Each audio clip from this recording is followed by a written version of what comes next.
You're welcome back. Still on Nationalism and You on the platform of This Morning on ITV. And you know ITV is certainly the best.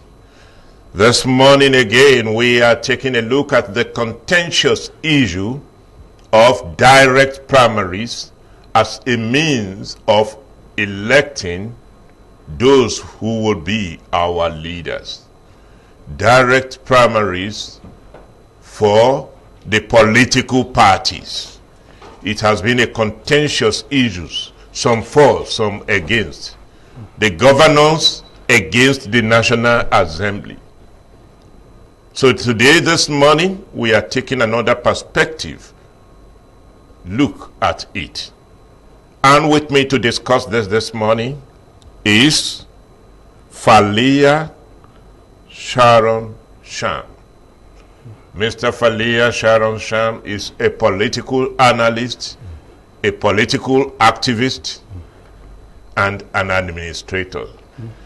You are welcome to our studio. Thank and you. In our characteristic on this studio, on the spirit of nation building, I say to you, nationalism and you. Nationalism and me, I know I owe it an obligation to my nation to do all my best to see my nation prospers and live in peace and unity. So help me God. Beautiful. You out there watching us, that is the spirit we are pushing from here. We are all nation builders. Yes. At your own way, in your own platform, on your own table, do everything to participate in the process of nation building, including ensuring the peace and security, political stability of the country. Direct primaries.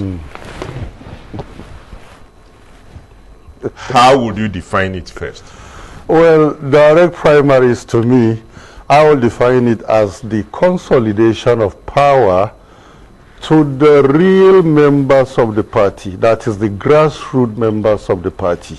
If you say direct primaries, what you ultimately mean is that you are ceding to them the power to elect, to nominate people who will represent their party, and not just a group of what is the difference between the direct primaries and the primaries, delegate primaries we have been witnessing before, for the purpose of our listeners? Well, so of we course, can take position. There is a huge difference.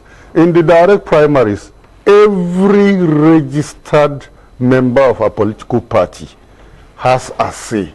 The person can come and vote for whatever elective position they want a particular candidate to represent them. Whereas in the indirect primary, which we have been witnessing all this while, like you rightly said, it is a group of delegates, a group of few delegates, so-called, who represent the party that elect the flag bearer of the party at whatever position, whether it is councillor, local government chairman, state assembly, national assembly member, senate, governor, or even the president. So if we are distinguishing between the direct primary and the indirect primary, in the direct primary, the members, the entire membership of the party go and line up at a designated polling area to elect their flag bearer, who will contend or rather slug it out with the candidates of other parties. So there's a huge difference. So you are supporting direct primaries or the delegates primaries? Well, in your own stance. Where do you think we should go as a nation? As a nation, I think we should go for direct primaries. Why so? For obvious reasons. If we are talking about democracy, democracy has a very simple definition: majority rule. That is not to say it's a rule by a dominant ethnic group or religious group. Majority rule here means the majority of voters who are able to elect somebody. So if we are to bring this particular definition to bear on the political parties, and you say democracy is majority rule. It means the majority of the members of the party should have a say on who their flag bearer is. Agreed, the party members could have elected delegates previously to go and elect a flag bearer for them. But sometimes that kind of system is subject to abuse. Probably the delegates are cornered somewhere, maybe by a money bag or whoever that is affluent enough to influence their choice. So sometimes the person elected by the delegates may not necessarily be the popular choice of the party members. So if we are to go for direct primaries, it means a majority of members of the party are now having a say on who will represent their party at a particular election. And it gives them respect. The winner, or rather the flag bearer, will respect the party members more than ever. Now, following your stream of opinion, why is this issue creating a conflict between the National Assembly and the governors? Why are the governors resisting direct primaries? I will be careful not to tag it as a conflict, because both the National Assembly members and their governors are important segments of the party, be it APC or PDP, because I've seen that the argument has been flowing across all the political parties. So it's no longer a party thing. A particular segment of the political parties, both APC, PDP now, a particular segment are for the direct primaries, while a particular segment, just yesterday I read in the papers a North Central governor who is very antagonistic to the president, asking the president not to sign the new electoral bill that will guarantee party members to, directly elect their flag bearers. So if you look at it, it has become a class interest. So that's why I'm saying I will be careful not to tag it as a conflict, because as a party man, I have my party. I look at both sides as important segments of the party. So I will not like to use terms that could brew unnecessary acrimony between them. But I will say there is a clash of interests. And in every democracy, all across the world, in every political parties are made up of different interest groups. So when there are different interest groups in a political party, each interest group will want to have an upper hand on how the party is administered. So I would say that the governors feel they should have a bigger control on the party system, and the legislators as well, who are often at the beck and call of the governors. Maybe they are trying to devise certain means for themselves that they can extricate themselves from what they probably see as the overbearing influence of the governors. But then, in my opinion, if party members can come together and critically look at the situation, critically analyze, they will be able to fashion out acceptable modalities that will be favorable to all, without necessarily brewing any acrimony that could sink their political party. But taking a deeper look at the demands and aspirations of democracy, that the people's participation should be the bedrock of democratic faithfulness and excellence. Don't you think the positions of the lawmakers, because they are the lawmakers. The governors are not the lawmakers. They are executive. They are to execute the law that are made by the legislature and things of that nature. Don't you think that this particular bill from the National Assembly will help to deepen and make the participations of the people in democracy more deep-rooting? That's right. You have rightly assessed the whole thing. It will help in deepening democracy. This term called deepening democracy. Because if you now cede control of party nominations to the entirety of party members, you are actually deepening democracy, because you are now giving them a sense of belonging. The party members there at the grassroots will feel, yes, this person, I had a hand in putting him there, not necessarily my delegate, but I was responsible in putting him there to represent my party, and of course we ended up voting for him in the general election. So you are actually giving them that sense of power. You are giving them that sense of belonging. You are making them feel influential. So if we go the whole way, America is doing it. We claim to be copying our democracy largely from America. Americans elect their party flag bearers through direct primaries. They could stagger it. I've observed that mostly they don't do their party primaries all at once.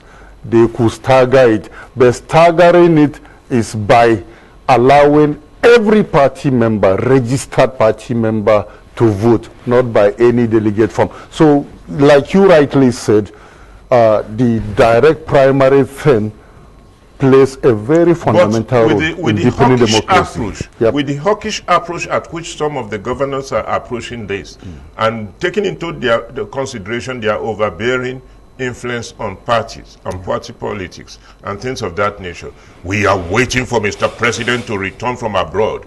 We will prevail on him and the Attorney General not to sign this direct primaries bill and the rest of it. Do you see the President assenting to it? I have observed the President is a very careful man. He's very methodical in his approach. That is why sometimes people accuse him of being slow. He doesn't take rash decisions.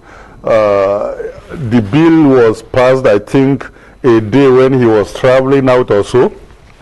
And then, like you said, they all said they are waiting for him. Sorry, before he went out, he formed a tripartite committee, especially for his party, the APC. He formed a tripartite committee that they should go and sit down and marshal their points, their varying, opinions, and see how they could arrive at a given acceptable solution. That was the point at which he left. But now that he is back, I'm sure he is going to take it from there. What are your opinions? Have you been able to reach a consensus? If they have not, I'm sure he will employ other consultative measures and see how he can best approach this thing. Of course, ultimately, it may result to a give and take situation, because the governors may not have their entire wishes. The lawmakers may also not have their entire wishes. There could be a middle ground. But definitely, whatever it is, I'm sure the president will go for this direct primary of a thing, because he has always been an advocate of direct primaries. His slogan has always been a bottom-up approach. Bottom-up approach. That is from the grassroots. I was going to ask that, will it not have been antithetical to his own personal stand on democracy if he refused to assent that bill, taking into consideration that he personally acceded to direct primaries as a means of electing even himself at the second presidential nomination. Exactly. He opted for the direct primary personally, which is leading by example. Exactly. And if you follow also, in order to deepen democracy, he had been advocating autonomy for judiciary, autonomy for House of Assemblies, autonomy for local government, and things of that nature. So, in the processes of deepening democracy, will it not be antithetical to his stand and personality if he refused to assent? That is why I'm saying he will end up assenting to the bill, but then he will like to entertain the fears nursed from all sides of the argument. What are your fears? You know, the governors have been, making some claims about why they think the direct primaries is not feasible. Some of them credible, some not credible. For instance, the one I find not credible is this issue of saying direct primary in the era of COVID-19 is not feasible. No, that's not a credible argument at all. Then there should be no general election. Exactly, because the mode in which direct primaries are conducted is the same mode used even last week. The larger exactly, in electing a governor in Anambra. So what are you talking about? That direct primaries will be, will flout COVID-19 rules? I think the only other credible argument they could advance to me, which I am saying the president might consider and then probably see how he can bring them together with the legislators to work out a solution, is this issue of the enormity of funding the direct primary. Yeah, truly they have an argument there, because it will involve larger logistics and it means invariably large funding. So how do we solve that? That's what the president should. But the people also, some people will also disagree with you that it will not be as expensive as they are portraying it, that it is just a make-believe, because in the delegate system, in the delegate system, money bags, even lot of organized crime that has so much money hijacked the democratic system and made it a personal thing and things of that nature. Some of them, they are even accused of warehousing delegates and making them unreachable to other contestants and the rest of it. How has this helped our democracy? It has not helped really. And it brings us back to what I said at the beginning, that if we are talking of direct primaries, it means consolidating power among party members. All party members, not a select few. But coming to this issue of logistics and funding, which I am saying the governors are advancing, which I said I find it a little bit compelling. There is a way we can solve this issue. Let party members own the party. And when I say party members own the party, I mean party members should fund their party. If party members fund their party, this issue of logistics, for instance, the APC said in their last membership registration drive that they now have about 42 million registered members.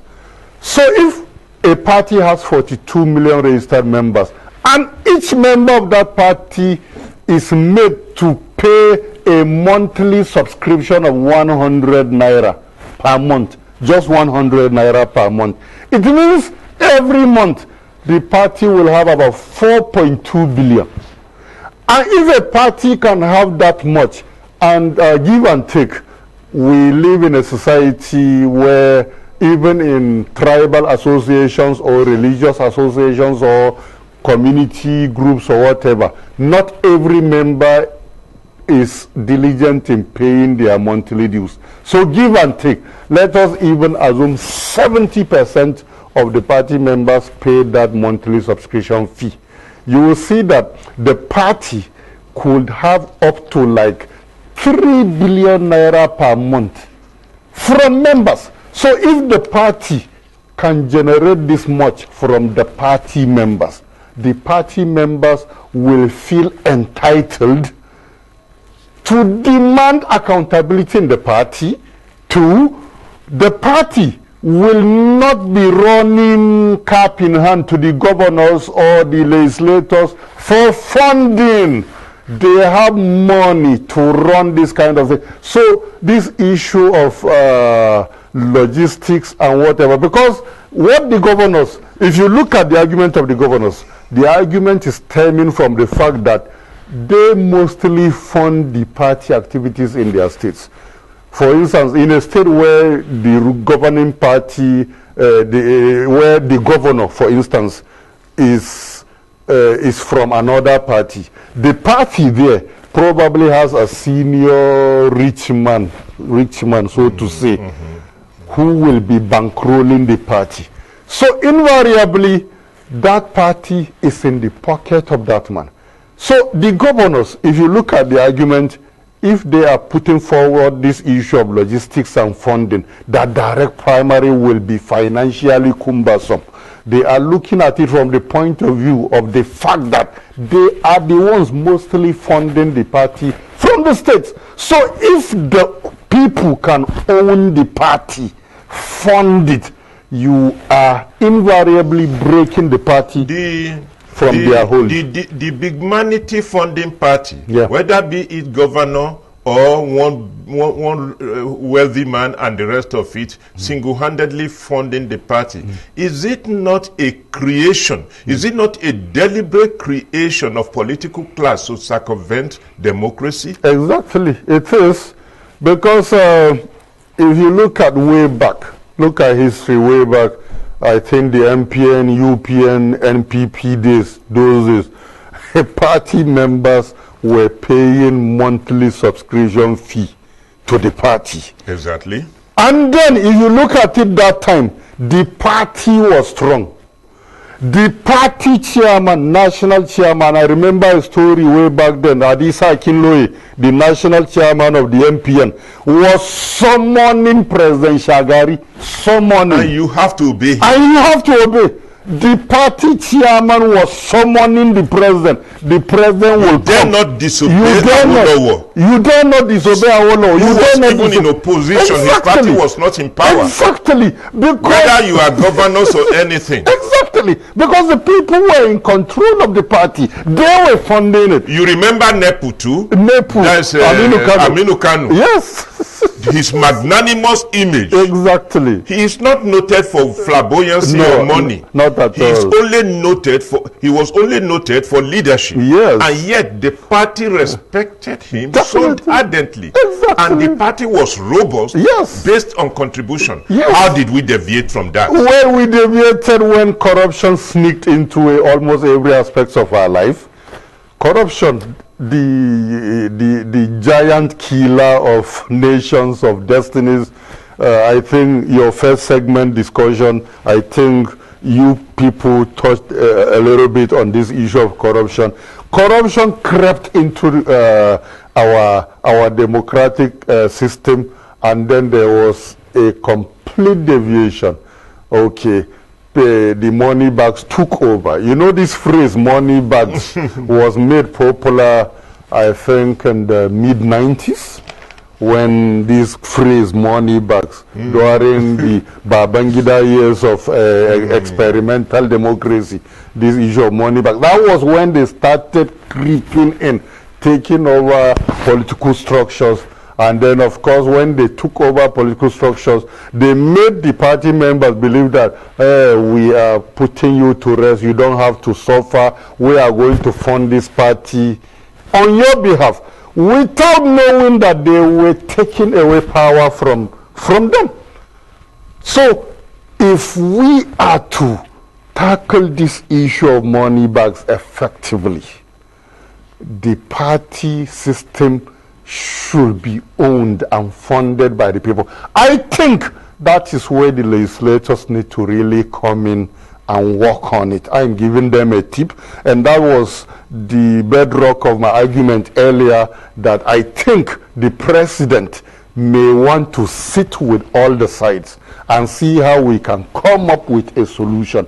Governors, you are complaining of funding. Okay, legislators, can you give us a bill, or can you amend this bill, tweak it? Let us see how we can address the concerns of these governors by way of, logistics and funding, so that this issue of offering, entertaining or spreading fear that if we go for direct primaries, the bill will be huge. Can you give us an amendment? I think there is a lot that needs to be done to have an acceptable system. Otherwise, we'll keep going back and forth. Now, deeply reflective, deeply and solemnly reflective. Some people say that the accustomed delegate system of electing people, that is primaries, has deprived the nations of the services of committed people, people who really want to come and serve and have been throwing representative of personality. That is, if a lord of organized crime or a money bag will house a delegate, pay for the delegates some in exorbitant prices and things of that nature, and thereafter the delegates elected somebody who has been premeditatedly nominated. So the whole thing is just like an acrobat. It deprived the nations of the qualities of services that in leadership that can be accruable to the nation. Do you share this view? That's very true. I share this view. Of course, you see, when you have a group or you have an array of aspirants aspiring for a particular position, and probably from the same political party, and you see that these vested groups you listed earlier on, like drug barons, all sorts of money bags, crime lords, they want to control the society. For a long time, the Italian mafia was controlling the political destiny of Italy. They make presidents, make governors, make parliamentarians. Why? They are putting forth people that will protect their interests. So it is also here. So the delegate system, a particular money bag or a particular crime lord, all these people are people who are rich. They will hijack the delegates. Like you mentioned earlier, rightly, sometimes they hijack them, lock them in a particular hotel. Probably the hotel is even owned by one of them. They lock them there, seize their phones. They give them money, huge money, quite all right. The delegates wouldn't complain whether you seize their phones or whatever, It's only on the primary election when it is time for primary election, they put them in a bus, take them to the venue. Isn't that a democratic aberration? It's an aberration. It's an aberration. Exactly what you highlighted earlier. It is an aberration. So you see that when these vested interest finance such kind of power hijack, the delegates obviously are going to vote for the candidate of these crime lords.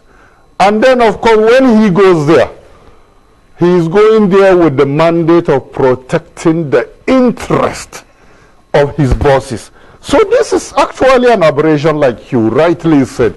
The delegate system, this is why I think the governors also need to have a rethink of their own positions. Definitely we can't continue like this. There has to be a middle ground somewhere, but direct primary should be the anthem.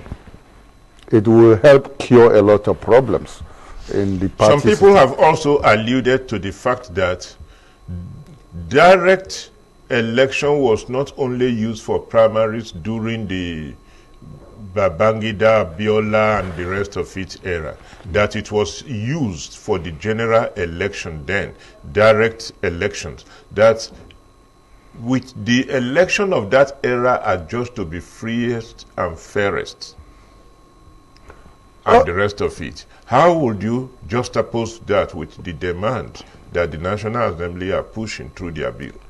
Yeah, I think you are referring to this popular term then. It was called Option A4, Option right? A4. Option A4 was very popular. And you remember Option A4 was what threw up people like Abiola to us. We were queuing behind the picture of your exactly. You go. I remember in my village, it was picture also that was used. I queued behind whoever I wanted to queue. So it boils down to what we were discussing all along. When you have direct primaries, which is the Option A4 model, which we are now referring to, we now keep referring to the Abiola election as the freest and fairest. It was because the process was this open, the other name was open ballot system, right? People queue up, not necessarily casting any ballot, they queue up behind the candidate of their choice. And definitely, it will be very difficult for anybody to rig this kind of election. Everybody stood there. They queued behind a particular poster. The agents are there. People, especially in this era of camera phones, everybody is taking a video shot of the entire thing. Candidate so had the longest queue. Candidate so had only 7 people standing behind it. So you can be seeing it. You can be seeing it transparently. It will enthrone credible election. This direct primary of a thing. So definitely, any way you look at it, the argument, if it is democracy we are talking about, the argument will always favor this direct primary thing. Democracy is the government of the people, by the people, and for the people. Oh, yes. How can we do it so that the people robustly own the party and participate in whatever the decisions the party is making, as against some lords of the party making the decisions? Simple. Let us mount intense sensitization campaigns. Educate voters, not only voters, party members, as to their rights and privileges. You own the party. You registered as a party member. You should own the party. You should have a larger say on what goes on in the party. You should be responsible for nominating, or rather electing, who your flag bearer is. So that even if the flag bearer flops, you know that the responsibility of blame will trickle down to you. When we take ownership of the system like that. One more question before we go. This is a bit sensitive. Many people say that the National Assembly are not doing this bill of direct primaries altruistically, rather that they are doing it to get back at the governor who has been depriving a lot of them from returning and things of that nature. Your take on this before we go? Well, I've heard that argument. It's been bandied here and there. I am not in a position to deny it, neither am I in a position to affirm it, because I live in a political system whereby I know that such things happen, and somewhere it may not be true. So like, it boils down to what I said at the beginning. It is a clash of interest. Possibly, yes, maybe the legislators want to yank themselves off the overbearing influence of the governors, but then whether you yank yourself off them by putting up such a bill, maybe if your motive for putting forth such a bill is not altruistic, well, still a popular governor, even if it is direct primary as you want, a popular governor could still unseat you. So I don't see it as a win-lose for any group or any camp. It's a win-win for all camps. Be a credible politician. And your position is that it is good for the deepening of the democracy. It is good for the deepening of the democracy. We have been talking with Sharon Falia Sham, a political analyst, a politician par excellence. on the issues of the direct primaries. And he is for direct primaries. And I don't want to hold any opinion, but I think whatever we deepen our democracy, whatever we enhance the people's participation, because democracy is about the people, let us go that way. Yes. That is how we are rounding up nationalism and you this morning. And until next week, Thursday, when I come your way again, I remain your host, Ebenezer Oyetakin. But for now, don't change the channel. ITV has so much coming on stream for you.